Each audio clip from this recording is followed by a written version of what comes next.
Good morning, Brian here from Sipkins Nurseries, and we just wanted to welcome you to April.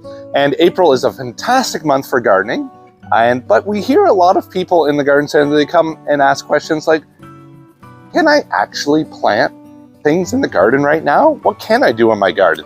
But there is an awful lot that you can get started with. You don't have to wait to your traditional May 2-4 weekend or frost-free day to actually get gardening.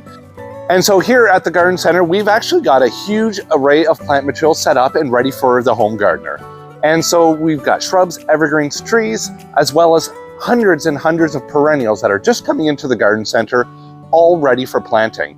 What a lot of people don't understand is that a lot of the early season flowering plants, such as perennials or pansies, they can take a frost. And so having cool weather is not an issue for these plants. And especially the plants that are out in our nursery area, it's a cold every nighttime. You might come in during the day and it feels really warm, but this actually has outdoor temperatures at night. And so what that does is it keeps the plants quite suited to an outdoor climate. And so you can get the plants home and put them into their garden right away without feeling like you have to wait. And when it comes to your vegetable garden, you can also get started on a lot of items.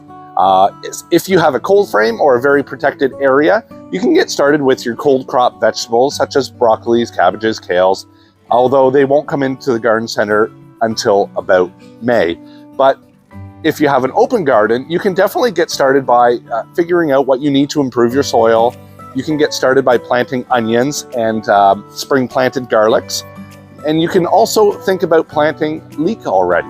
These are all alliums or cold season plants that you can get started very early, and they're going to come up when they want to. They'll develop very slowly instead of very quickly if you were planting later, but that's great for physical development of the plant.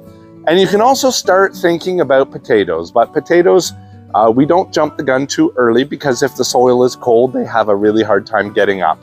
But late in the month is a good time to start thinking about putting those in as well. And then consider seeding some of your early vegetable plants as we get later in April to early May. Items such as peas will germinate quite freely even during cool temperatures and develop quite nicely. And so as you come into the Garden Center, we welcome you and we hope that you're as excited as we are for spring 2024.